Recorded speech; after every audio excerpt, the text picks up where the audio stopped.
Hello, everyone. I'm here with my friend Alexis that we met through my herbalism class that I took. Now, I don't even know how many years ago it was. Definitely at least 3 years ago, probably. Yeah, Um, 22, and- 23. yeah, and it I was was with pregnant. Sacred Journey School of Herbalism in Austin area, though it serves the area. Some people are in other parts of Texas. Um, and I was really excited because we had a conversation recently for her to prepare for her class that she's launching about flower essences, which she can talk more about. But I was really from that conversation, I was just like, oh, it's so fun for us to talk. And I was really excited about the idea of us talking more about herbalism and flower essence and just everywhere, wherever the conversation takes us, because she knows a lot more about herbalism or more in depth about herbalism and gardening. And so I'm really excited about this. And obviously, I'm more on the spiritual side of working with the plants. So, anyways, now it's your turn to introduce yourself more with more depth. Sure. Hi, I'm excited to be in this space with all of y'all. I've been going by Juniper lately. I don't think I've mentioned that to you yet, but yeah, um I just finished another year studying with Ginger with Sacred Journey School and Lauren and all the apprentices and like it's I'm still riding that high a little bit of how good it feels to be in a community of people who are very like-minded.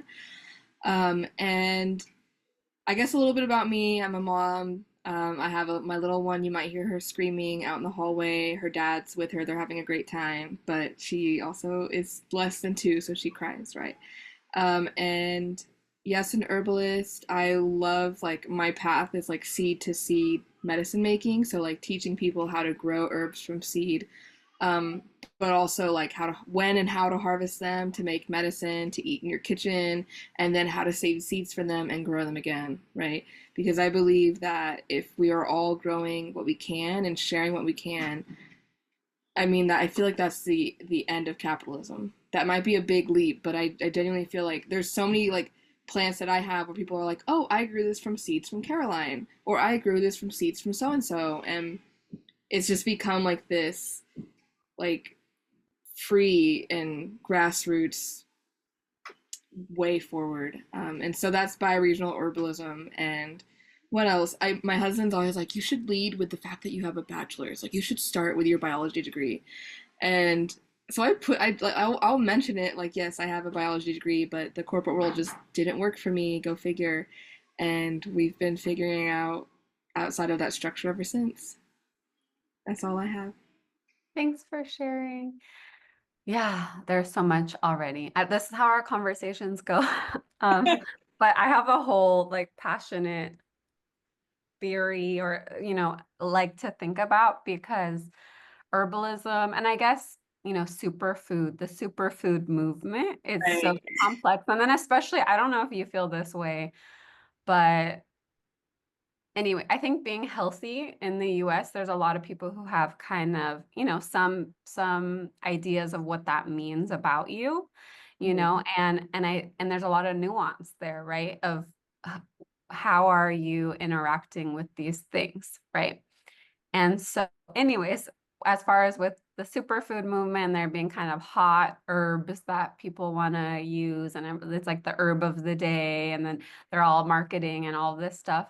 Um, but it's so interesting because we're so removed from the land around us, and I always, because I feel like a big part of my interests and passion is ancestral medicine, both helping people connect with their ancestors, but also figuring out what do these principles look like in our lives now, and I think people get really kind of hooked, and I think it's stems from capitalism on this idea that I should have this herb, you know, I should this herb is gonna like make me healthy instead of actually developing relationships with the plants around us. And that's something that I felt so, I guess, in wonder Mhm. with when I was studying herbalism was just how many functions each plant has. It's not just one. And so it really is. And that's how I think we've talked about this before. But when I was taking Ginger's class, which is the one we mentioned,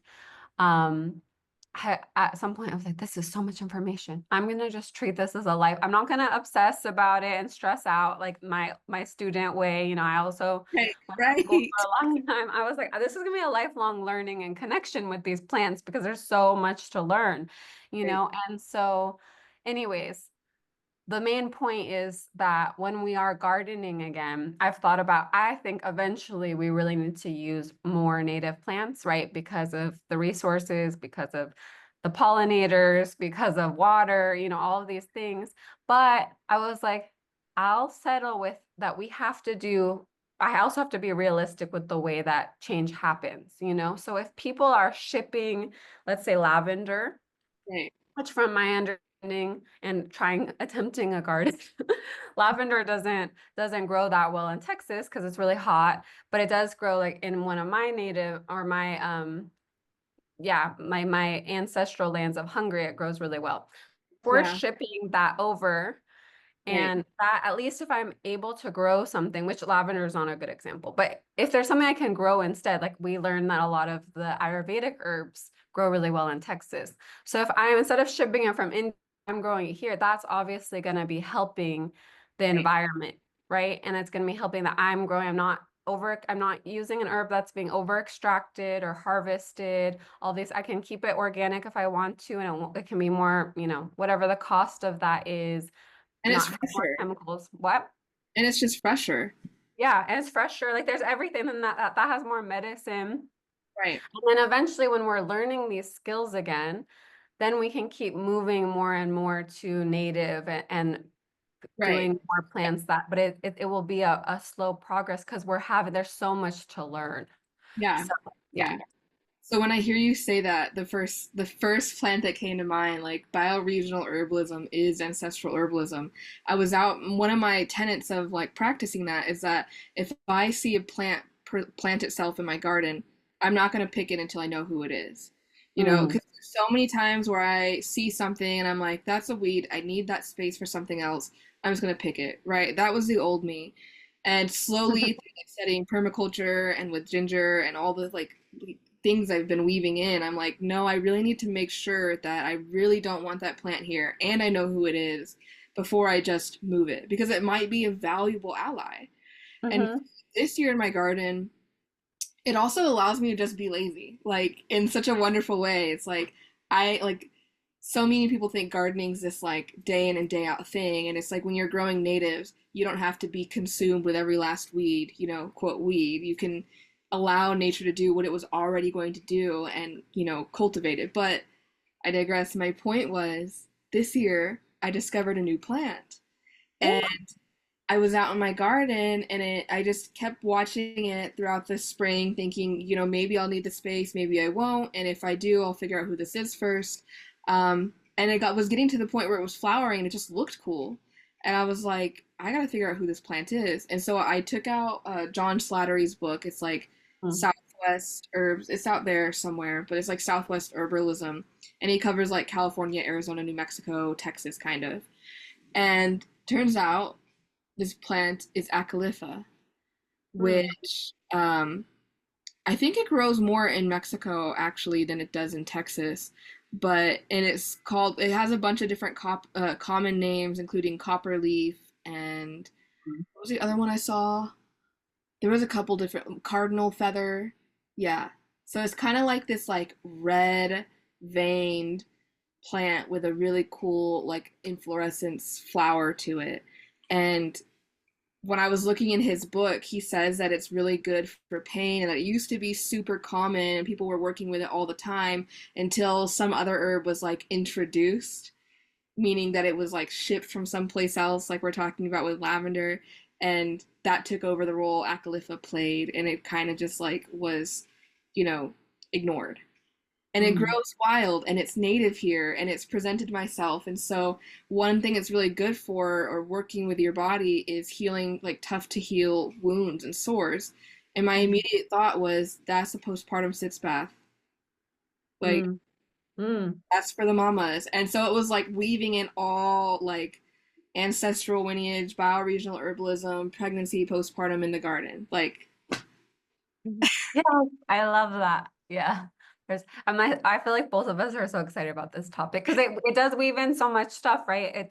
That's where, to me, these social justice things that we care about, it does come from healing, like through a healing perspective. That's how we can get there because it's interesting to think about how we can create healing within ourselves of these systems through these behaviors, right? Through tending to the land. And it's like, okay, consumerism and capitalism, it's in all of us, right? Like I think that's something. I was an anthropology major, which it has its problems, but I think the thing that I've been thinking about a lot is just how the thing that really fascinated me about it is that the idea is that we're all socialized within our culture. And so really seeing that there, even if we don't see the ways that those seeds of consumerism are in us, they are in all of us. So it's not just about what the corporations are doing. It's what am I, where is that seed still in myself, even in the way that I consume herbs,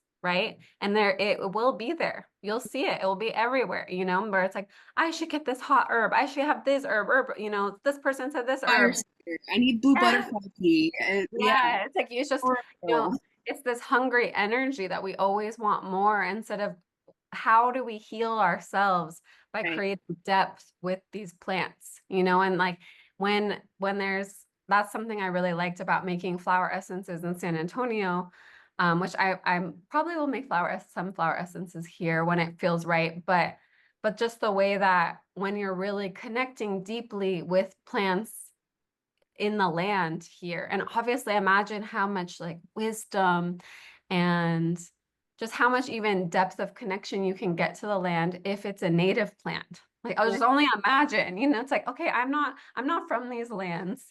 So can you help me connect with this land with more depth, with more reverence, with more understanding? There's just so much. It's just like how local honey is actually healthier for you than from far away. There's information that these plants have. Like, can you help me adapt to the weather here? Right. The That's allergies. Yeah. Yeah, exactly. Allergies. There's so much. So really allowing ourselves to go deeper with, a few plants, but that's not to say you have to stop or anything, but Sure. it's just always be in the inquiry of like, do I have that hungry energy for everything? Or am I really allowing myself to have depth with Right. what's around me to see the things that aren't marketed as sexy herbs and Right. see their value and see how I actually want to prioritize my relationship with them? Right. I love that so much because one of my first I was on Threads for like 10 seconds and then I quickly jump shipped to Substacks. Yeah. On Threads, like one of the reel or posts or threads that I had made that kind of like maybe went mini viral, like a couple hundred people interacted with it, which I don't, that's for me, that's a lot of people. Yeah. Was like I was talking about planting the basic things, like everyone. I remember me when I first came to Sacred Journey School in herbalism, I was like, I want to know about all these elaborate, like rare, unique herbs. Like I want to, yes, I want to learn about native things, and I prioritize that, but I also want to learn about like Schisandra and comfrey and things that are from places that I can't really grow here myself. Mm-hmm. And I've actually learned that I can grow comfrey really well here, but it, regardless, I was like really consumed with this idea of the rare herbs, right? And um, one thing that like really broke was planting the quote basic herbs for me. Like I where I'm at, San Antonio, maybe not so much, but like the hill country is actually prime for planting a lot of Mediterranean crops like lavender. So I can Mm-hmm. grow lavender here, but that's like more towards Wimberley. There's like a really small pocket. And so it's like lavender, pretty basic, right? Pretty powerful. Chamomile, amazingly basic and super powerful, super easy to grow from seed. Yarrow, apparently yarrow's native to this part of North America. So it's like you're growing a native plant and quote a basic plant, right? And so it's like when I started turning into the power of the things that are so easy to grow because they're one, they've been around for so long, and two, they're native. Not everything on that list was, but a lot of them are. it was just like, oh, well, turns out my cough and cold remedy, I already have it because I'm So it's like growing. breaking up for you because you're breaking up for me. So I'm like, I don't know if it's my internet or yours. Probably mine. But then again, we have Okay. talked So about, repeat, I heard about the yarrow and yes. then I think I cut off. And basically Yeah, your last. just the like power of growing things that have been grown in this same place for thousands of years. It's just Mm-hmm. it's deeply enriching, and I feel like I'm growing calendula, right? Calendula is definitely not native here, at least I don't think it is. But because we've been growing it for so long, it grows really well. And it's Mm-hmm. so easy and so powerful. And there's 1,000 remedies you can do with it. I don't have to grow Shazandra. Yeah. Yeah. I love that. And I think there's so much there. I mean, there's so many. I love all these topics. I think also I'm like I've been thinking even recently about like the flower industry and because I mean to you've talked about this with I don't remember exactly what you said, but I remember you saying something about I think you were talking about how when we don't have cotton clothes that the plastics in the other synthetic materials go into through the wash through the to the water streams. I never had thought about that before. And it's just to me it's this kind of material manifestation of this principle that everything is connected. So again, with the stereotypes of like what a healthy person is, you know, if you're trying to have a special diet or anything like that, to me it's like actually that's a little bit short-sighted because literally everything is connected. So if I eat vegetables that have chemicals, it's gonna be in the land. And then who does that usually affect? People of color, poor people, you know, and then it just keeps cycling more and more, you know, and so everything is connected. And so I've thought about that with the flower industry because especially as you know people are herbalists, I feel like this at least the people I attract like friends wise, we all love flowers and land, you know. And Yeah. even I recently substacked about how people should be careful thoughtful when we're a lot of people are learning to make offerings, and then I see a lot of people making offerings of flowers, but I Right. feel like a lot of those are store bought that probably have chemicals in them, especially if you're like who knows, but then you're putting actually chemicals in the land. And so anyways, that's all to say that it's interesting because some of these plants that are can be very simple, you can even cut a couple of those plants and they can be really beautiful. Like bee balm is one that's native. I Yeah. think it's native to all North. I definitely know it's native to Texas, Yeah. and it's so beautiful to me. Like when I see it out, I'm like, oh, and then the bees love it too, and it's it's just yeah, it's just the deepening and then really noticing what's around us, you know, and what and learning what is good around us. So yeah. And like breaking up that green wall, Mhm. the theory of people just see it all as green and there's no differentiation. But like, sure, there's a tree, sure, there's Mm, a shrub, sure, there's a flower, but it's collectively all just green.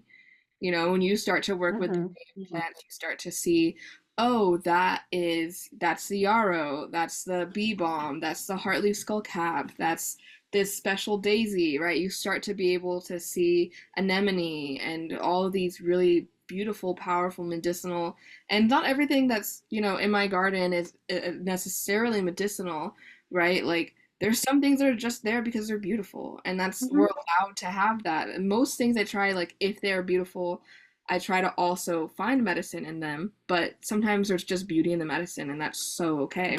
Yeah, definitely.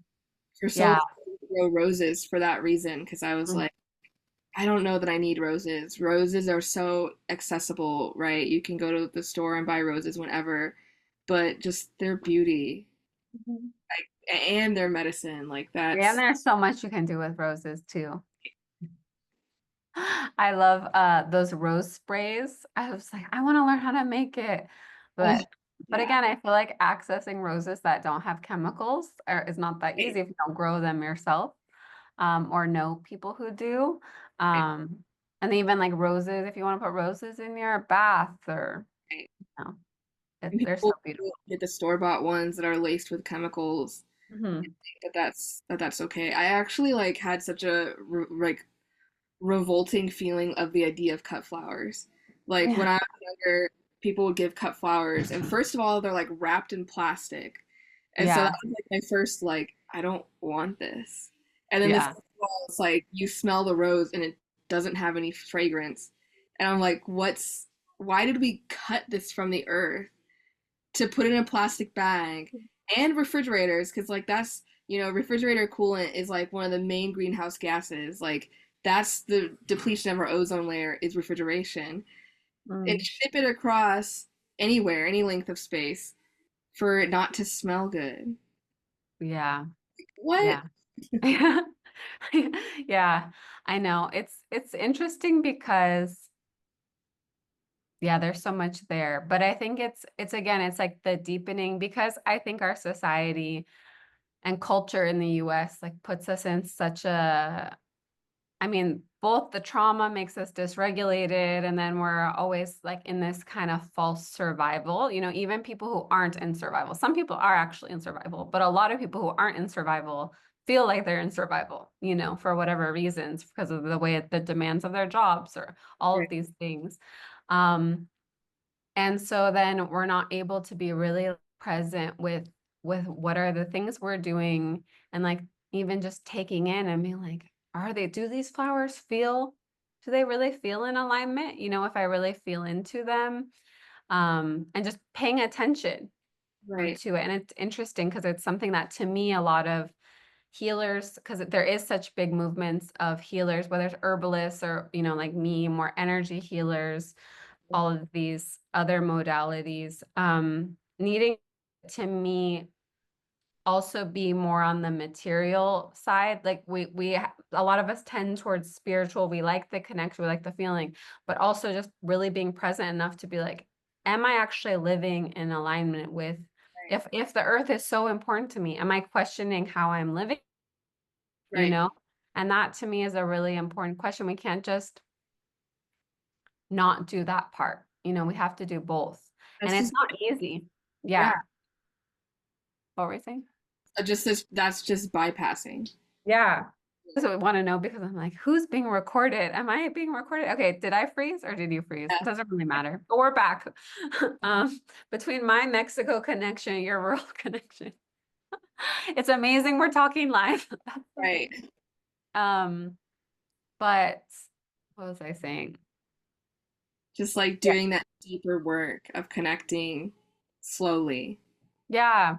Yeah, and questioning ourselves. Oh, and some of the stuff's not easy, but something that I like about traveling is because it shows us how everything that we do is taught, that the behaviors can change. A lot of in the US, there can be this narrative of like, oh, it'd be too hard. That wouldn't be practical. Right. But then you go somewhere else and you're like, oh, it's totally different. Like in Mexico, and definitely in Mexico City, it's kind of crazy. There's like refill stores Oh, everywhere, like everywhere. There's like, I think multiple, at what? least in the neighborhoods I was in. So I'll say that they're everywhere in the whole city because the city is really big. So I'll say that. But I would say in the neighborhoods I was in, there was a lot of refill stores and it was very easy. And so, anyways, the main point is that if you were to look at a comparable US city, and Right. even if they were the, let's say, richer neighborhoods where foreigners stayed, there wouldn't be as many refill Oh, I stations. don't. I think there's maybe one in Austin, and like Austin has almost 1 million people in it. Hmm. There was another store in Austin called Ingredients like 5 to 10 years ago where you could just bulk refill. It was just like a bulk grocery store, and you could bring your own like mason jars or like the bags or whatever and like refill it. They didn't give you like single use stuff, but they went out of business. And I'm like, how in a city that big of that many people centering did I cut out? Yeah. Okay. Yeah, I'm shocked by how big a city Austin is with that many people who are centering nature connection, environmentalism, how that business could be the one to go out of business. Because we're Yeah. still wired, even though we're doing the work, we're still wired for our convenience. And like we don't have a microwave in our house, and that's like an argument that me and my husband have where I'm like, no, I don't want a microwave because if we get a microwave, we're gonna justify microwave dinners, we're gonna justify all these things that I don't value and don't appreciate. There might be like the occasional time where I'd be like, it would be really nice and fast to just have that, right? Like microwave popcorn. I have one of those like you can put the kernels in and make it yourself. It's really cool. I had it in my office job. I could have an office snack, right? But it's really easy to make popcorn on the stove. It just takes a few extra minutes, Mhm. and when we can break that convenience pattern, I feel like it opens up more gateways for appreciation. Yeah, 100%. And it's like, I also posted a Substack about this note of that there is a cost. Like people think that convenience is just like, oh, my life's being easier, but it's actually there's always a cost of convenience, and usually it's to the earth. It's usually the earth's resources, and that's something that again, and that this is why again I think change has to be gradual for the most part if we're going to make large scale change. So I believe that we should all have a lot of graciousness in it because it's really hard in our society because I feel like culturally the US has done a great job with creating this like divide and conquer. We're all doing so much. So even as like a single adult, it can feel like I'm not even taking care of someone, and it still feels like it's hard to keep up with everything, to make the food you're supposed to make, go to the store, because each of us are doing every single thing, and then Amazon and shopping makes things worse because we have to all of us get like the same items that we only need once in a while, but then we do need it that one time, and then that's a cost that the whole neighborhood could have shared one thing, but now all of us have to pay for it. So then we're all have that money that's missing. So it's very complicated, So things have to be gradual, but and when we don't have those systems of support, it makes it harder to do those things. I forgot the main topic. I didn't sleep that well last night, so I was thinking about I was like, is it going to be fine? But I still feel excited about these topics, but I No, don't I feel know. like it's going great. I mean, I also last night was my first real night of sleep from this weekend, so maybe yeah, like I'm still catching up from sleep too. But when I heard you share that, it reminded me of this kind of catchphrase thing that I hear a lot of herbalists say, is like, I want to teach herbalism so that every neighborhood has an herbalist. And Hmm. every time I hear that, I'm like, no, that doesn't resonate with me. One herbalist in a neighborhood. Have you seen our neighborhoods? Our neighborhoods have like 1,000 people in them. It needs to be like at least two. There could be 5 to 10. Like in my experience, like I posted a TikTok a while back where I walked over to my neighbor's house and I was like, "Hey, could I borrow some Vitex berries? I want to make a tincture." And it's like that's exactly why you need at least more than one herbalist because my apothecary has only so much room. I only have so much capacity. If you need elderberry syrup and I'm out, I can say, "Hey, look, my neighbor 5 doors down also has elderberry syrup. Go ask her next. Go ask him next. Go ask whoever." And it's like that we need so many herbalists that it's like people are like, oh, everyone's posting about herbs. Good, because then that is like that step of getting us to appreciate our native plants. Like elderberry, there is an elderberry that's native to North America, right? And Mhm. so like you don't even have to go and buy elderberry that's shipped over from wherever. Just go to the river. How many times I've been like in the San Marcos River, just like passing through, and there's an elderberry, right? Mhm. And so it's like that is just that example of slowing things down, allowing the plants to come in, and also it's such a trendy plant that we have access to, and it doesn't have to be like go buy the syrup. How about you go harvest the berries? Mhm.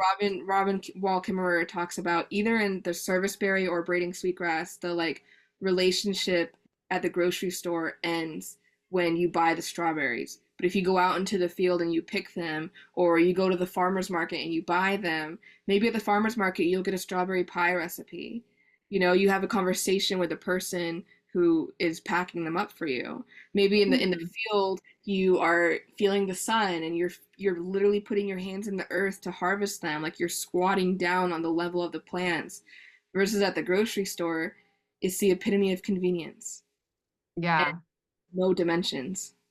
Yeah. Yeah. And I think the thing too, I think that you're touching on is that individual level. Like it would be better for us not to move more. I move more conveniently, I move more rapidly. I think that's the problem with AI that people haven't, I don't know, talked about. I haven't seen people talk about is just that historically, at least in the last, let's say, 70 years, whenever people have said, oh, this is going to make things easier, it hasn't changed how stressed out and the demand. If anything, it just adds to the demand of what. So maybe there'll be, right now for the first year, maybe it will make things a little bit easier, but then the demand's going to change, and so it's like this carrot on the stick.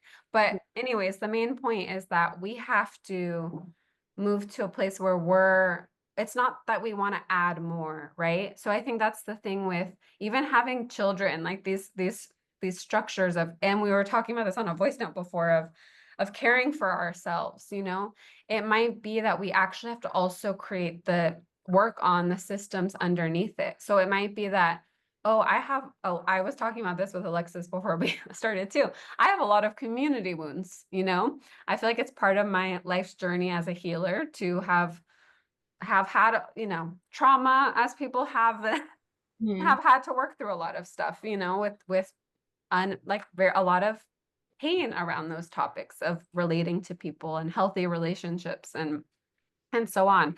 And so if I have a lot of patterning that when I ask someone for something, they say no every time and they're like, how dare you ask me? Then of course I can't just like force myself to ask, it's like I have to work on that within myself, so it's also creating work, seeing that within ourselves and being really kind on ourselves, not having to necessarily, we don't need to push, but just notice, have a lot of awareness, like, oh, I see that the world that I want to move towards is this. Where am I now and how do I move there? And I know Alexis, and I feel like we talked about this some years ago, but I've had this idea for years because I'm like, it's so funny because again, I feel like so much, everything's related, but I think it also goes into capitalism that the restaurants that are out there, it's like they only appeal, I think most of them appeal to taste. And so because of that, they have a lot of ingredients that are not healthy. And then also they won't even tell you what's in a lot of them. So then if you're caring for yourself, if you're like postpartum, like all these things, and you need a certain diet, because that's part of life of healing, is that sometimes we need a certain diet. Right, We need more of some stuff. We need less of some stuff. That's part of the healing process. right. Half of them won't even like tell you. They'll just be like, you're just being at high maintenance, because we're just so removed from who's cooking our food. And I remember I used to always be like, when I'm sick, I really feel like there needs to be like a sick soup truck that like actually it's actually healthy soup that has a lot of nutrition that I can call and it will bring me soup. But we don't have that. But then even before after that, when after herbalism and stuff, I was like, oh, maybe there should be some system where we can create, within the community of that I don't know, we take turns making soup. And so it's like, okay, is it breaking? Oh yeah, this is my shift this 2 weeks, and I'm gonna have the soup prepared. I'm gonna make large batches, and I'll deliver it to people who are sick that week. And we can take it and have it so the whole year is covered. But like those types of systems, and really just seeing within ourselves, like those are the things that are gonna allow us to not always seek the convenience, right? Because then that system both makes it so we feel more taken care of, because we need that. If we're gonna do more for the world, we need more ourselves too. And then also, secondly, it has it so that when we're really going through stuff, if we're like super burned out, if we're sick, all that stuff, we don't have to get takeout. So it's like it's double, it's multiple things. And so it's Right. like we have to create those systems too. It's not about only focusing on like, let's do more, let's do more, let's do more. It's like also where, again, I want to go here, I'm here. How do we do that? What kind of creative solutions can we create? Neighborhood cooperatives where we share herbs with each other. That's Yeah. not like a store, but it's just like we have a chat and we share when we're short. So we don't need to order from Amazon because I just don't have capacity to always do everything, because none of us do. And that's where they get us. Like that's how they get our power, is because they know we don't have capacity to do what they want us to do or what we're supposed to be doing. So Right. And because we're I think, I'll speak to me, the wound I've been healing in that is always feeling like, well, if I do that, I'll just get taken advantage of, right? Whether or not that's like Mm, my personal wound that I carry, it's one that's always like told to me. Well, this is why, like I've been told, this is why I don't have roommates. Like my dad will always joke, he's like, I'm never having roommates again because all the things that you've listed, like struggles you've experienced with that process, that's why I'll just never do it again. And I'm like, yeah, but like you're also like forgetting the beautiful side of having roommates. It's like, like definitely think there's a difference between like roommates and community mhm, versus like roommates can be the person you just pass on your way out the door. Roommates doesn't have to be like a personal, deeper connection, but it also can be. They're the people who see you on a more intimate level. Like they're the people who know when you're crying and no one else out there knows you're crying. Like they're the people who know when you're sick when the rest of the world just says, "Oh, she's not there." Right? And I've never had a roommate that didn't have a human heart. Like if mhm, I was really, I remember once, I've never talked to this girl since, wish her all the best wherever she is. She's amazing. I was sharing with my mom on the phone that I was really sad because it was like the anniversary of my stepmom's passing. And I hadn't said anything to anyone. I was just kind of gloomy and quiet. And she had shared with me in the past that her brother had died a few years prior.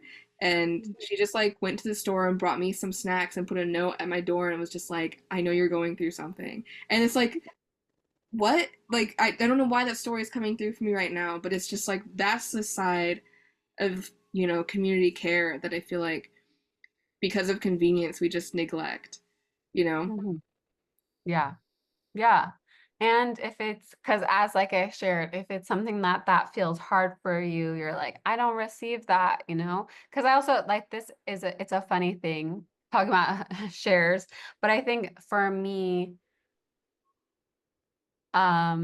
it can happen that these patterns obviously recreate. So I think for me, for example, I was definitely the parentified child. And so because of that, I feel like my energy setup is very much like gives people the impression that everything's cool. I don't need anything ever. And so even my friends have been like, oh, you needed support. I was like, yeah, you couldn't tell, but it's just there's something in my energy. It's just Right, so yeah, at least it's been that way. I'm always changing, but it's been that way in the past. And so, anyways, it's all to say that if this feels also hard for you, or there's some things that aren't, don't feel that also can be a process of seeing that and healing. Because at the end of the day, because I remember when I was younger, I was like, oh, I would love to be in the times where people lived in communes and all this stuff, like there's actual community. Like I just felt that society is so isolated and all this it's stuff.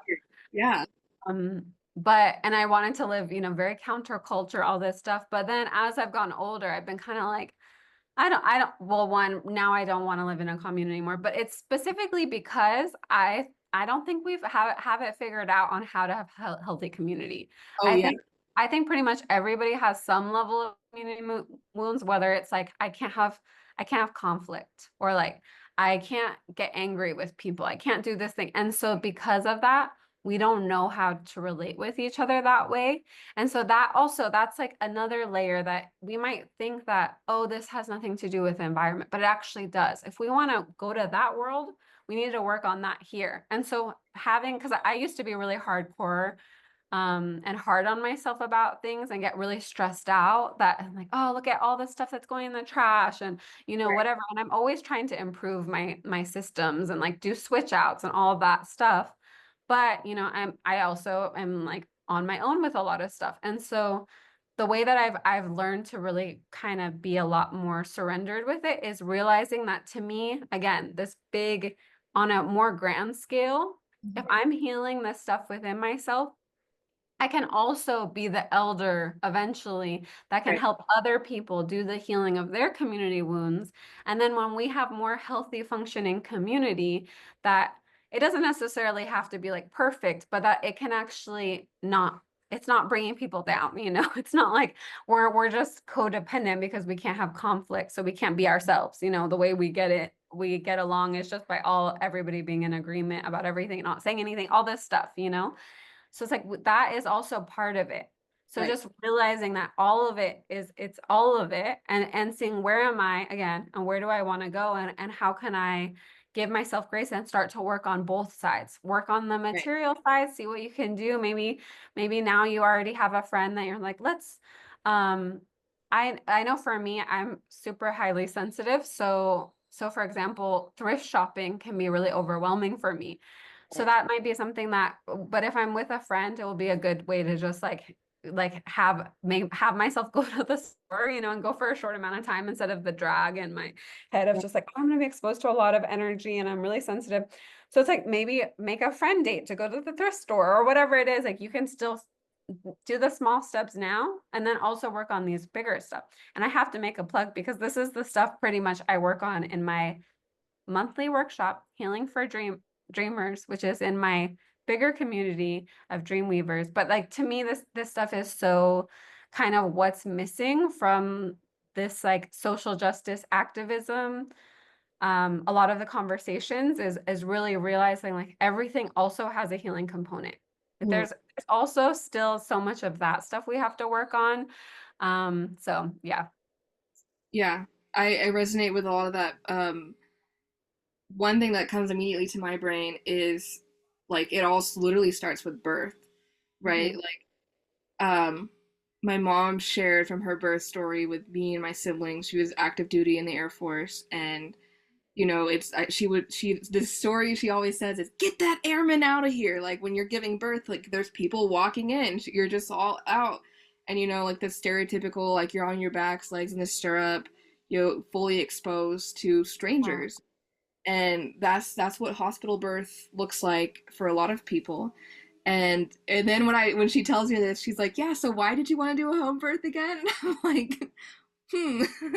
But yeah, it's like we are like having these boundaries our entire life, violating them for probably one of the most sacred things we can do in our life, which is create life, and then judging other people for not understanding why they'd want something different, and it's like being in disagreement in community, I think, is another big thing you touched on. That is, I think that's the reason we're not seeing function happen, because people think that like, well, like I remember I had a friend during COVID who was like, when I was like, I'm tired of wearing masks all the time, I'd rather just not go out, or if I do, like I'll just stay outside. Like I'll go somewhere that, I don't have to wear a mask. Like I'll do curbs. Like I just don't want to be a part of it anymore. It's overwhelming. Cause I worked at a grocery store. I wore a mask 8 hours a day.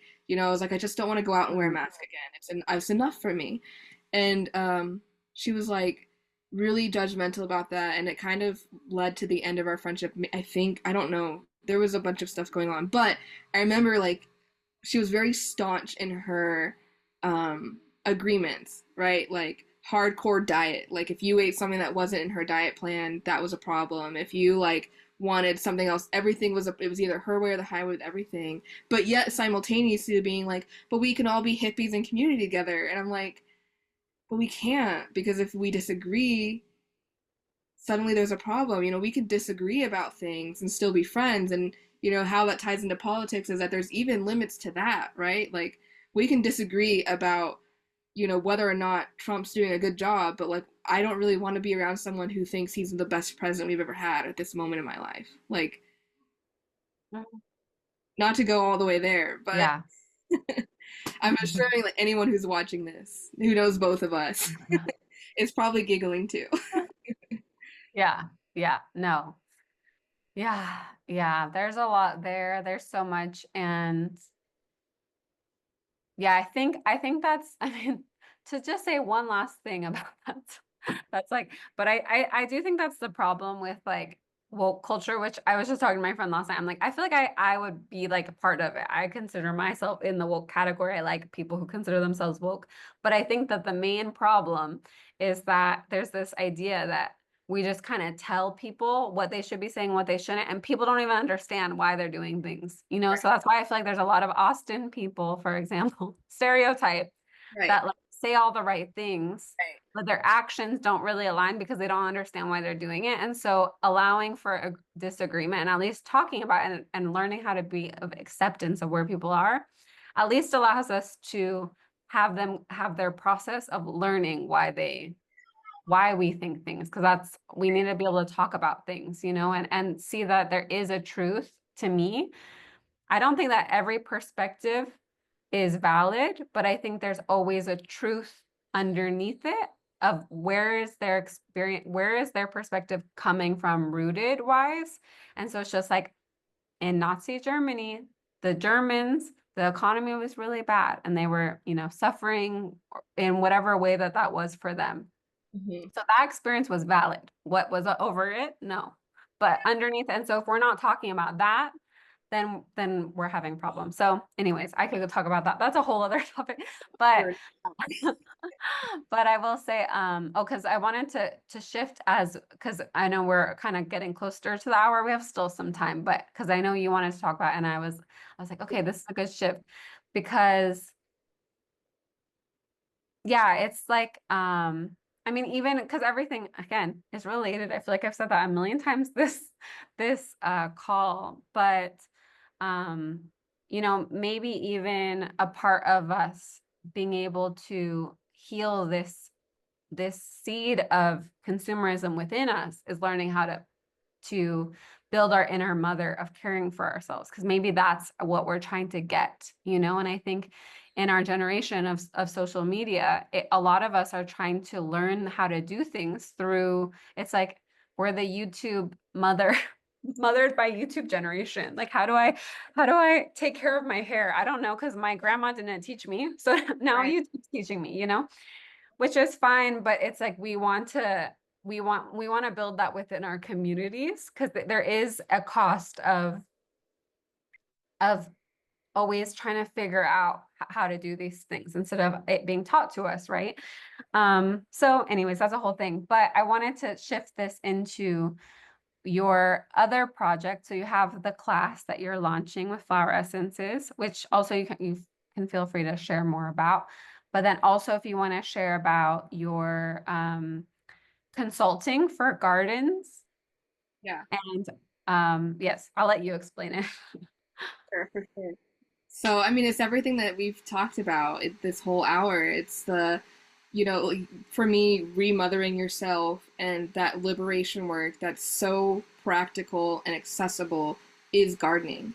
No matter where you live, I've done it. I've gardened in a balcony. I've gardened. There's maybe like one or two places where it was truly, truly difficult to garden, where the sun was either too hot or there was too much shade, where it was really, really difficult. But in that case, you can go to community gardens, right? No matter where you live, if you desire that liberation work, that connection to the land, you can cultivate that. And one thing I'm finding is that I can share so much on Instagram, I can share so much on social media about saying, now's the time to get out and plant the oats so that you can harvest milky oats in the spring, or now's the time to plant California poppy seeds, or this is how you harvest and save Tulsi seeds. Like I've shared about all of these things on social media. What's missing is that human connection, right? Like people I find will say, "Man, I really wish you could just like come to my land and show me how to do that." So like my client right now, she has 3 kids and she's like, "I'm busy, like I'm running a business, me and my husband they run a restaurant and like they're busy, right?" And so she's like, "I just really want someone to tell me what I need to do every week in the garden. Like I really want someone to tell me how to harvest these plants, how to like which plants we should plant and then how to make medicine from them." And we kind of had like a hiccup because they had bought like some foxglove plants, the digitalis foxglove. And I was like, hey, just so you know, like foxglove is very beautiful and like love that you planted this. But did you know foxglove is deadly poisonous? Like, you have a 3-year-old daughter right there, and like she's gonna want to pick every flower in this garden, and she's gonna see us eating them. And I just want you to have this awareness. Like it's little things like that where it's like it's not buying the poisonous plants. Like I tell families not to plant datura for that reason. It's a little bit Mhm. strong. It's native and you can grow it here really easily, but that same thing with pokeweed. There's a lot of. Are we getting the notification? No. Okay, my computer was popping up something. But yeah, like so I have been doing garden consultations on helping people plant their garden and harvest their garden, just doing the seed to seed method that I mentioned earlier, but then also taking it a step further and working on gardens with pregnant people and postpartum people, because gardening in that prenatal and postpartum space is really healthy for the mother and the baby. there's been new scientific studies coming out that are saying like you're like the babies are at a healthier weight, like it's easier for them to gain weight or stay at the right weight, whatever, the right weight, whatever that is. But, for little babies, I think that that's the time where I'm going to talk about how much weight they should have because we really want them to have enough fat on them to like grow, Mm, right? mm, But also, like, moms have less postpartum depression when they're out there in the garden. mm, And it's like, what? That's crazy. And then there's one study that combined having a personal garden with a community garden. So you had like a community teacher telling you what's going on every week in that garden, and then you'd go home and garden every day, And so it's like, wow, like, and then they combine it with like nutrition. So you're getting food that, like we said, isn't shipped, doesn't have chemicals on it, super fresh. There's literally nothing more tasty than like a homegrown tomato, right? mm. Like fresh off the vine on a summer's day. And it's so offering all of that magic to people. And then, like my first meeting with people is like, like when we have our first in-person consultation, it's building a little altar stone together. Mm. And so like cultivating like your spiritual practice into your garden of like, how can you create a space in your garden for you to be there every day? Like how Mm. can you create this mindset? I'm not just going outside to take, I'm going outside to give. I'm going outside to build relationship. I'm going outside because I just want to connect with my altar, you know? Mm. And I think that's all that's really coming through right now. I write more about this on Substacks. That's kind of been like the main focus over there of like why I feel like this work is so powerful and how people can benefit from it. Even like I can't work for everyone doing this. So like sharing the wisdoms and the stories of encouraging people to garden and slow down is I think that's my life's work. Oh, so beautiful. Yeah, and I'll link everything in the comments. I was Sure. so official when I said that, but yeah, I really love that, and I loved what you said about postpartum depression because I'm not a mom, so I don't know everything, but I would say through my I don't know a lot compared to people who have experienced it, but I would say I feel like I have seen and been around a lot of stories just through healing spaces. There's a lot of moms and also a lot of like more ancestral indigenous medicine where we're talking about more of the stuff, womb massage, all of that. Mhm. But the main point is that, and I've had clients too where I've talked about that where it's totally a life death cycle, and I'm definitely very familiar with the depths and deaths of that healing can cause, but part of it is really letting go of all the ways that we see ourselves before that moment, and that can be really hard and scary. And I think sometimes people want to kind of go back like, oh, I feel so when, and this is about pregnancy, but it's also in general, right? Because life does this to us. It's like, I just want to get back to the way I was before, And I remember I was talking with a client once, and I was like, there won't be a before, that won't exist anymore. So it's really finding who are you now, And I think that's what I really like about and love about this work that you're doing is like having people have this meditative space and relationship with the plants to help them like learn who that is, And then you're through the connecting. process. Yeah. Sorry to interrupt you. I just got No. excited. Yeah, tell me tell me more. Like one study was like part of this, there was a person who was creating therapeutic gardens for people who birth in hospitals. And they Mm, looked at like, a lot of people who in hospitals who experience postpartum depression, they're staying part of this because like they're just sitting in a hospital room with white walls, watching a TV and maybe getting interacting with a nurse every couple hours that says like, you doing okay? And that's it. Like someone brings some food. They don't go outside. They don't have connection to anything else. Maybe they have their baby, maybe their baby's in ICU. Like who knows, right? NICU for a baby. And um, this person did a project on creating therapeutic gardens for for the pregnancy ward in the hospital so that like you could labor outside if you wanted to. You could if you were having to stay in the hospital for any complications, you could go outside every day and interact with plants. And they saw like she created a blueprint on how to do this for hospitals, and I'm like, I don't understand why more hospitals don't have this.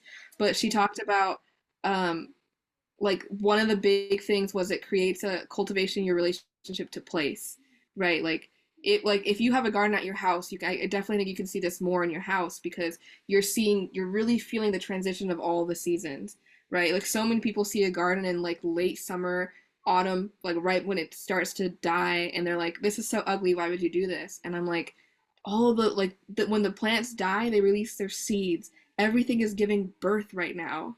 Like this is the best time to be in the garden because now you're saving the tulsi seeds for next year, right? Like you're Yeah. collecting rose hips and drying rose seeds. It's like, and so like pairing that also with clinical herbalism. I guess I didn't mention that I'm studying clinical herbalism with Ginger Webb and who we met through with our school, and that also with flower essences. And I know like that's part of my formulation technique is to include flower essences in like the unique tincture blends that I give people. And the flower essence course is kind of going deeper in the path of teaching people. Like the very first class is teaching you how to make a flower essence. Like Mhm. so after, like I'm not gonna wait till the end to be like, and now let's do it. But like the first class is like an online teaching you how to make it, and the last class is we make it again in person. So it's this whole journey of like start to finish making a flower essence. And yeah, like that's it's such a amazing medicine because it's not like you can pregnant women can take it, and I've Mhm. talked about that in the course a Yeah. bit. So like, you know, um, There's a teaser. yeah, teaser. um, yeah, like there's no medicine in it in the sense of constituents. There's not going to be like morphine in the way there is in California poppy, right? It's you're taking a vibrational medicine that's going to heal. Like if you're going to the altar every day and crying, maybe you want something to help you process what you're processing, right? It's healing the sides that we can't see. Yeah. Yeah. Yeah. So is the flower essence course only available for people who are in the area? I keep going back and forth on that because I want to record the live like eighth person class of us making a flower essence together, and maybe I'll do like the first 7 weeks as one, like anyone can do that no matter where they are, and if you want to like come to the live in person class, I'll have that available because I struggle, like you've seen how my reception is, like if I try to record on Zoom and I'm trying to be in the process of making the essence, I still go back and forth on like, do I want to be struggling technology battles while being present to make the essence? And so I'm trusting that like when we get closer to that, we'll figure it out because I haven't made the class live yet. Okay. Okay, so I'll put a link to where people can find the information and then you can have it there. Um, and yeah, and maybe, I don't know, maybe you can find someone who can do the recording for you. Yeah, Talking about community help. yeah, But but I also want to say too that's it's funny because I don't think I told you this yet. I did tell you I think that I've finished an apprenticeship program with I've finished the second one. There's 3 levels, but the second one is the one that you get certified, and it's the one that's 9 months. And it's with Miriam Husna. It's called Etheric Gardening. But the reason, there's a lot of flower essences. I have a 72 flower essence practitioner kit, and then I obviously have made some flower essences too. Though I didn't bring a ton of them with me to Mexico. I'll have to do. I have Acacia, which is one of my favorite flower essences that I worked with in San Antonio that I definitely brought with me that for me helps with joy. Um, and I love that flower. But anyways, one thing that I think is cool that at first I didn't really understand, but as I've been doing more and more energy work, I feel more and more connected to it. But a lot of the etheric gardening kind of work is more about land stewardship, but also and lands, I guess also support, like us feeling supported with the land, us doing energetic connection and clearing with land, but also having this connection more also on the energetic realms. right, Um, and you can do both too, right. right? So it's like this land that I'm in now in Mexico. The first time I came here was during my dark night of the soul, which Mm. was 4 years ago. And I was just thinking about yesterday, it's really funny because these 2 rings that I wear, because I'm the kind of person who wears jewelry usually until I lose it or something. So this one I got during my Dark Night of the Soul, let's say 4 years ago here. And then this one I got 1 year ago, which was the last time I was here. And I was like, oh, that's so funny. They're both from here. But I have a connection here. I'm Yeah. here physically, but then I also connect when I'm doing energy work and stuff to the land and allow myself to really feel supported. Because again, talking about taking in support and healing our community wounds, some of the stuff we have to do on a healing level as well, you know. So sometimes after even I go to the beach, I'll be like, okay, I'm gonna tune into the energy of the ocean and connect more and I'll feel that support. And so, Yeah. anyways, the main thing with the etheric gardening sessions, which I'll start doing, I'll probably be certified. I'm now a mentor in the course, so I finished it, but there's a large certification process, and I'm now a mentor. But I'll probably be finished with all the certification requirement by the end of the year. And I also actually have to do practice sessions. So if anyone's interested in a practice session, you can let me know. Because I have to do 50, which is a lot. But basically we're part of what we're doing, and the reason why it's called etheric gardening is we build a garden in the energetic realms. That's like supposed to be our garden. And it's funny because one of my good friends who's also a mentor with me and stuff, she of the program, her family's of farmers. They have a farm in North Carolina. And so she works more like some people really do it both on the physical and the energetic realms, you know. And so it's really interesting. And so even in the thing we can be planting plants and then it weaves into flower essences too, right? Because that's energetic medicine. And so anyways, it's very multidimensional, I should say. And as you were talking, I was like, oh, I feel like our work can be kind of complementary. Like people can have a session with you in person, building their garden. And then if they want, they can have a session with me and do Exactly. it on the energetic realms and even build more and more of that connection. Because again, we're trying to I feel like both of us are on this frequency and wanting to move to a world where we're living more like with our ancestors who felt this really deep spiritual connection with the land, you know. Right. And I'm sure there are people who have gardens that they kind of limit how deep those spiritual connections can go and how much you allow yourself to feel like that plant spirit is supporting you and all of that, all of the multidimensional places you can get with that. And so, anyways, it came to me. I'm like, oh, look at us. It was even more synchronicity between us. Right. Okay, no, I didn't know about that course. The garden one, like the physical energetic garden. That's really cool, and I want to learn more about that myself. Yeah, you should come to be one of my practice session people because I have to start doing them soon Then I to get can my requirements done. What?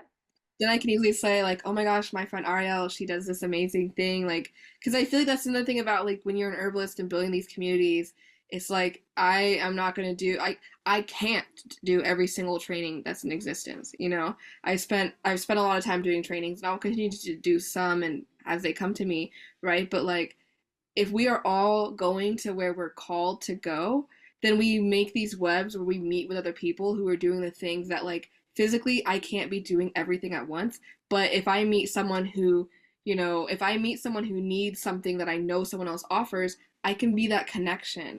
We can literally be a spider web, and say, "Oh, that side's over there." Like it's amazing and I can point you to the right person. And in that way we're building this like network without having to document anything because it's all up here, right? Without Mhm. having to make any extra work and just have a directorate in our mind of who we can send people to. And same for me, like as someone who goes to people, like I'll get, told, oh, you should check out this work or you should check out that person. And yeah, that's that Yeah. hidden side that makes this journey really beautiful and rich for me. Yeah, I know. It's both. I love hearing what other people are learning and seeing what people's medicine is. And then also I love lifelong learner here for sure. I'm like Yeah. always but then it's figuring out our capacity and all of that stuff. But yeah, I guess the last thing I'll say too, I'm so grateful for our friendship. And just to mention a little bit more about Dreamweavers, because I've been working on niching, and I feel like most people who are watching this probably, especially at this point, are some type of healers, whether they're interested in herbalism, whether or not they work as a healer as their job. It's just that archetype. Right. And so anyways, part of what I've learned from now almost 2 years as working as a healer, which is crazy, is that I do think, and I'm so you're a perfect example because I do think more people need to specialize and figure out what their medicine is, Right. um, than we realize. It's not just general healer. It's like we more and more need to be figuring that. That's my sense. And Mhm. so, anyways, part of it of when I started working as having my healing business, I saw this kind of problem in my perspective is that when you're kind of co-creating and you're really going inward from your heart of what you want to create in the world and what you want your business to look like in your work, a lot of the business advice and stuff just feels off, and it's very kind of also like you need to do things this way and blah blah blah. And so anyways, I really wanted to create a community where it was really supportive of both allowing people to blossom of what they want to create from their hearts, that then it will be revolutionary because it's going to be doing things differently. And so Right. that could be a healing business, but that could also be if their heart is calling them to, let's say, start that garden in the hospital, and it feels like it's like, what is their purpose? Or it Right. might be, let me create a community coffee shop that it's because it's coming from my heart, things are being done differently. That then is going to create maybe the soup is offered or people pay.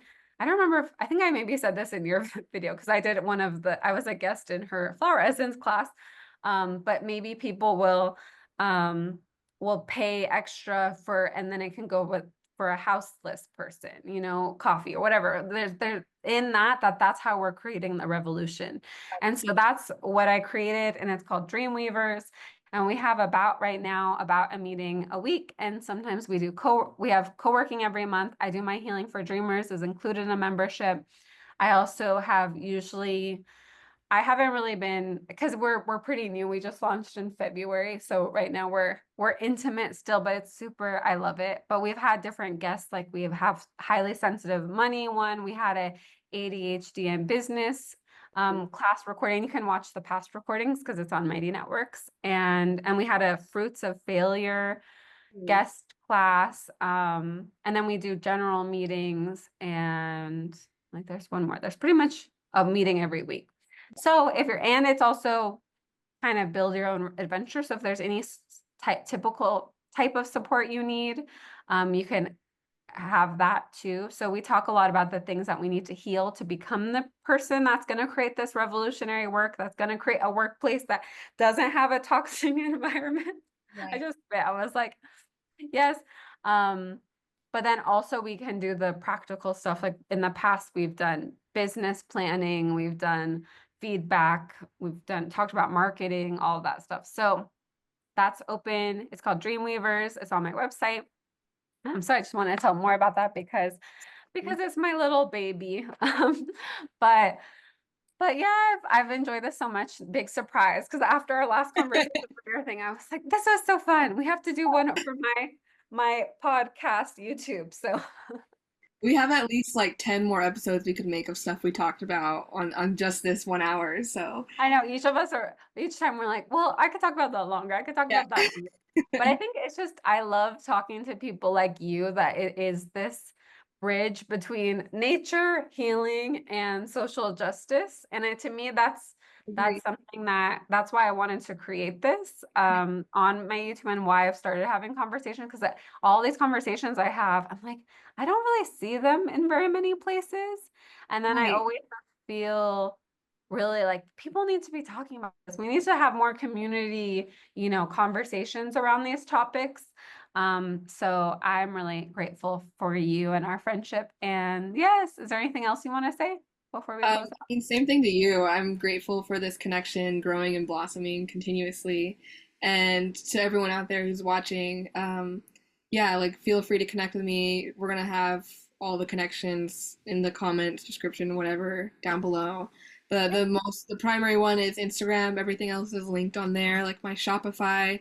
Um, yeah, my offerings, schools, everything is listed there. And I hope that like from this conversation, wherever you are, that you feel inspired to grow something because I do free 1 hour intake calls where we Mm. can bounce I was off just gonna ask that, so I'm so happy you said that.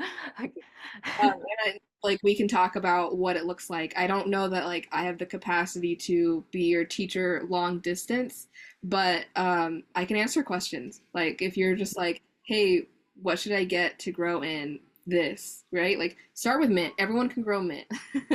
Mint's the gateway plant. that's really funny. It's actually like most of my garden, even with all these years of experience, it's still like mint family plants like lemon balm, skullcap, or sage, and it's hilarious. But yeah, just however we want to connect in IRL on the socials. You know how to find me, DM me. I share a lot. I'm really focusing on like I share a social justice aspect of my work everywhere, right? I really feel like it's impossible to isolate that. I can't just like rip that out of me. It's like core, right? But I write more in depth about stuff like this on Substacks. Instagram gets like the snippets, and Mhm. Substacks gets like more of like the longer form thoughts. Yeah, I've been loving Substack lately. I think everyone should make a Substack. So, I agree. It's so like wonderful. Yeah. but I love this. Thank you so much. Okay, I'm gonna pause. I'm gonna stop the recording now. Bye, everybody. Bye.